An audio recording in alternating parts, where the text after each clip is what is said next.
ಗೌರಿಬಿದನೂರು ತಾಲೂಕಿನ ಎಲ್ಲ ರೈತ ಬಂಧುಗಳೇ, ಪಶುಪಾಲನಾ ಮತ್ತು ಪಶುವೈದ್ಯ ಸೇವಾ ಇಲಾಖೆ ಗೌರಿಬಿದನೂರು ಹಾಗೂ ಚಿಕ್ಕಬಳ್ಳಾಪುರ ಹಾಲು ಒಕ್ಕೂಟ ವತಿಯಿಂದ 9ನೇ ಸುತ್ತಿನ ಕಾಲುಬಾಯಿ ಜ್ವರ ವಿರುದ್ಧ ಲಸಿಕೆ ಕಾರ್ಯಕ್ರಮ ಮತ್ತು ಚರ್ಮಗಂಟು ರೋಗದ ವಿರುದ್ಧ ಲಸಿಕೆಯನ್ನು ನಾವು ದಿನಾಂಕ 23/4/2026ರಿಂದ 22/5/2026ರವರೆಗೆ ನಾವು ಹಮ್ಮಿಕೊಂಡಿದ್ದೀವಿ.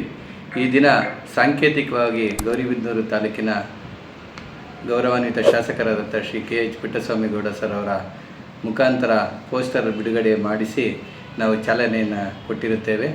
ಈ ಒಂದು ಪ್ರತಿ 6 ತಿಂಗಳಿಗೊಮ್ಮೆ ನಮ್ಮ ತಾಲೂಕಿನ ಎಲ್ಲ ಜಾನುವಾರುಗಳು ದನ, ಎಮ್ಮೆ, ಕರುಗಳಿಗೆ 4 ತಿಂಗಳಿನ ಮೇಲ್ಪಟ್ಟ ಕರುಗಳಿಗೆ ಹಾಗೂ ಎಲ್ಲ ಜಾನುವಾರುಗಳಿಗೂ ಸಹ ಈ ಲಸಿಕೆಯನ್ನು ನಾವು ಹಮ್ಮಿಕೊಂಡಿದ್ದೀವಿ. ಈ ಒಂದು ತಾಲೂಕಿನಲ್ಲಿ ಸುಮಾರು 23 ತಂಡಗಳನ್ನು ನಾವು ನೇಮಿಸಿದ್ದೀವಿ. ಪ್ರತಿ ಗ್ರಾಮಗಳಿಗೆ ನಮ್ಮ ಲಸಿಕೆದಾರರ ತಂಡ ಭೇಟಿ ನೀಡಿ ಬೆಳಿಗ್ಗೆ 6 ಗಂಟೆಯಿಂದ 6:30 ಒಳಗಡೆ ಪ್ರತಿ ಗ್ರಾಮಕ್ಕೆ ಭೇಟಿ ನೀಡಿ 9 ಗಂಟೆ ಒಳಗಡೆ ನಾವು ಲಸಿಕೆಯನ್ನು 2 ರೋಗದ ವಿರುದ್ಧ ಲಸಿಕೆಯನ್ನು ನಾವು ಹಮ್ಮಿಕೊಳ್ತೀವಿ. ದಯವಿಟ್ಟು ಎಲ್ಲ ರೈತ ಬಂಧುಗಳು ಈ ಒಂದು ಅಭಿಯಾನಕ್ಕೆ ತಮ್ಮ ಸಂಪೂರ್ಣ ಸಹಕಾರವನ್ನು ಕೊಟ್ಟು ಈ ಕಾರ್ಯಕ್ರಮವನ್ನು ಯಶಸ್ವಿಗೊಳಿಸಬೇಕು. ಹಾಗೆಯೇ ನಮ್ಮ ಗೌರಿಬಿದನೂರಿನಲ್ಲಿ ವಿಶೇಷವಾಗಿ ಯಾವುದೇ ಸಾಂಕ್ರಾಮಿಕ ರೋಗ ಇರುವುದಿಲ್ಲ. ಯಾಕೆಂದರೆ 99% ಎಲ್ಲ ಜಾನುವಾರುಗಳಿಗೂ ಸಹ ಕಾಲುಬಾಯಿ ಜ್ವರ ಮತ್ತು ಚರ್ಮಗಂಟು ರೋಗದ ವಿರುದ್ಧ ಲಸಿಕೆಯನ್ನು ನಮ್ಮ ರೈತರು ತಮ್ಮ ಜಾನುವಾರುಗಳಿಗೆ ಹಾಕಿಸಿರ್ತಾರೆ. ಹಾಗಾಗಿ ತಾವೆಲ್ಲರೂ ಈ ಒಂದು ಲಸಿಕೆ ಅಭಿಯಾನವನ್ನು ಸದುಪಯೋಗಪಡಿಸ್ಕೋಬೇಕಂತೇಳಿ ಕೇಳ್ಕೊತೀವಿ. ಮತ್ತು ಕಾಲುಬಾಯಿ ಜ್ವರ ಅದೊಂದು ಕಾಯಿಲೆ, ಅತ್ಯಂತ ಸೂಕ್ಷ್ಮಾಣು ಜೀವಿಗಳಿಂದ ಹರಡುವಂಥದ್ದು. ಅವ್ರು ಹೇಳ್ತಾ ಇದ್ರು, ಕೇವಲ ಗಾಳಿಯಿಂದಲೇ ಸಾಕು ಒಂದು 10-12 ಕಿಲೋಮೀಟರ್ ಇದ್ದರೆ ನೀವು ಎಷ್ಟೇ ಸ್ವಚ್ಛವಾಗಿ ಇಟ್ಕೊಂಡಿದ್ರು ಕೂಡ ಬೇರೆ ಒಂದು ಪಕ್ಕದ ಹಳ್ಳಿಲಿ ಏನಾರ ಇದು 4-5 ಕಿಲೋಮೀಟ್ರಲ್ಲಿ ಏನಾರ ಕಾಲುಬಾಯಿ ಜ್ವರದ ಏನಾರ ಪ್ರಾಬ್ಲಮ್ ಹಸುಗಳಿಗಿದ್ರೆ ಕೇವಲ ಗಾಳಿಯಿಂದಲೇ ಕೂಡ ಆ ಕಡೆಯಿಂದ ಗಾಳಿ ಜೋರ ಬೀಸ್ಕೊಂಡು ನಿಮ್ಮ ಬತ್ತು ಅಂದರೆ ಅದರಲ್ಲೇ ಬರುವಂಥ ಕಾಯಿಲೆ.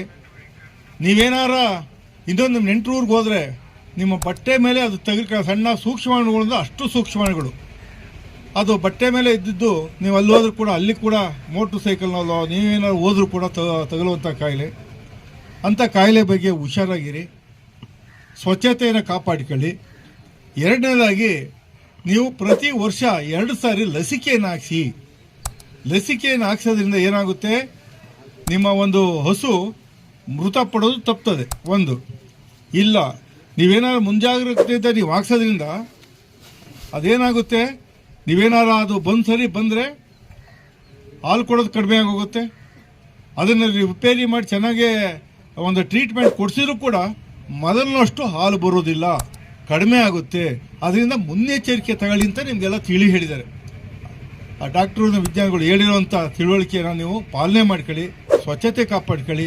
ಪ್ರತಿ ವರ್ಷ 2 ಸತಿ ಲಸಿಕೆ ಹಾಕಿಸಿ. ಅದಕ್ಕೆ ಮಾರುತಿಯವರು ಇದ್ದಾರೆ, ಅವ್ರು ನಿಮಗೆ ಸ್ಪಂದನೆ ಮಾಡಿಕೊಡ್ತಾರೆ. ನೀವು ಕಾಳಜಿ ವಹಿಸಬೇಕು ಅಂತ ಹೇಳ್ತಾ ಗೌರಿಬಿದನೂರು ತಾಲೂಕಿನ ರೈತ ಬಾಂಧವರಿಗೆ ಒಂದು ಮುಖ್ಯ ಸುದ್ದಿ. ಜಾನುವಾರುಗಳ ಜೀವರಕ್ಷಕ ಕಾಲುಬಾಯಿ ರೋಗ ಲಸಿಕಾ ಅಭಿಯಾನಕ್ಕೆ ಈಗ ಚಾಲನೆ ಸಿಕ್ಕಿದೆ. ಈ ಬಗ್ಗೆ ಹೆಚ್ಚಿನ ಮಾಹಿತಿ ಇಲ್ಲಿದೆ ನೋಡಿ.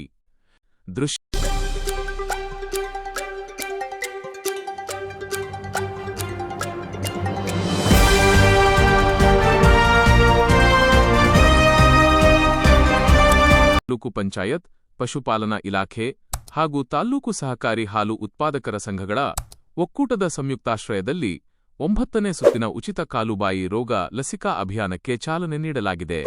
ಸ್ಥಳೀಯ ಶಾಸಕರಾದ ಶ್ರೀ KH ಪುಟ್ಟಸ್ವಾಮಿಗೌಡರು ಅಭಿಯಾನಕ್ಕೆ ಚಾಲನೆ ನೀಡಿ ಮಾತನಾಡಿ, ರೈತರಿಗೆ ಆರ್ಥಿಕ ಸಂಕಷ್ಟ ತಂದೊಡ್ಡುವ ಕಾಲುಬಾಯಿ ರೋಗದಿಂದ ರಾಜ್ಯವನ್ನು ಮುಕ್ತಗೊಳಿಸುವುದು ನಮ್ಮ ಗುರಿ. ರೈತರು ಸೋಮಾರಿತನ ಬಿಟ್ಟು ತಮ್ಮ ಜಾನುವಾರುಗಳಿಗೆ ತಪ್ಪದೇ ಲಸಿಕೆ ಹಾಕಿಸಬೇಕು ಎಂದು ಕರೆ ನೀಡಿದರು.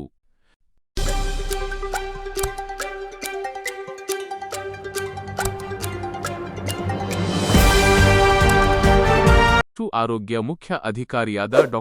ಮಾರುತಿ ಎಸ್. ಅವರು ಮಾತನಾಡಿ, ರೋಗ ನಿಯಂತ್ರಣಕ್ಕೆ ಪ್ರತಿ 6 ತಿಂಗಳಿಗೊಮ್ಮೆ ಲಸಿಕೆ ಹಾಕಿಸುವುದು ಅನಿವಾರ್ಯ. ಲಸಿಕಾದಾರರು ಪ್ರತಿ ಗ್ರಾಮದ ಮನೆಗೆ ಭೇಟಿ ನೀಡಿ ಉಚಿತವಾಗಿ ಲಸಿಕೆ ಹಾಕಲಿದ್ದಾರೆ ಎಂದು ಮಾಹಿತಿ ನೀಡಿದರು. ಕಾರ್ಯಕ್ರಮದಲ್ಲಿ ಎಪಿಎಂಸಿ ಕಾರ್ಯದರ್ಶಿಗಳಾದ ಮಾಳನಿ, ಕೃಷಿಕ ಸಮಾಜದ ಅಧ್ಯಕ್ಷರಾದ ಪ್ರಭಾಕರ್ ರೆಡ್ಡಿ ಹಾಗೂ ಕೃಷಿ ಇಲಾಖೆಯ ಎಲ್ಲಾ ಹಿರಿಯ ಅಧಿಕಾರಿಗಳು ಉಪಸ್ಥಿತರಿದ್ದರು.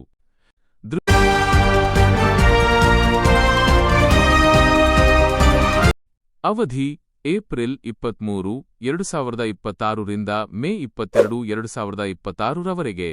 ಗುರಿ: ತಾಲ್ಲೂಕಿನ ಎಲ್ಲಾ ದನಗಳು, ಎಮ್ಮೆಗಳು ಮತ್ತು ಕರುಗಳಿಗೆ ಲಸಿಕೆ. ವೆಚ್ಚ ಸಂಪೂರ್ಣ ಉಚಿತ. ಬಾಂಧವರೇ, ನೆನಪಿರಲಿ, ನಿಮ್ಮ ಜಾನುವಾರುಗಳ ಆರೋಗ್ಯವೇ ನಿಮ್ಮ ಸಂಪತ್ತು. ಏಪ್ರಿಲ್ 23 ರಿಂದ ಮೇ 22 ರವರೆಗೆ ನಡೆಯುವ ಈ ಅಭಿಯಾನದ ಸದುಪಯೋಗ ಪಡಿಸಿಕೊಳ್ಳಿ. ನಿಮ್ಮ ಗ್ರಾಮಕ್ಕೆ ಲಸಿಕಾದಾರರು ಬಂದಾಗ ತಪ್ಪದೇ ಸಹಕರಿಸಿ. ಹೆಚ್ಚಿನ ಸುದ್ದಿಗಳಿಗಾಗಿ ನೋಡ್ತಾ ಇರಿ RR.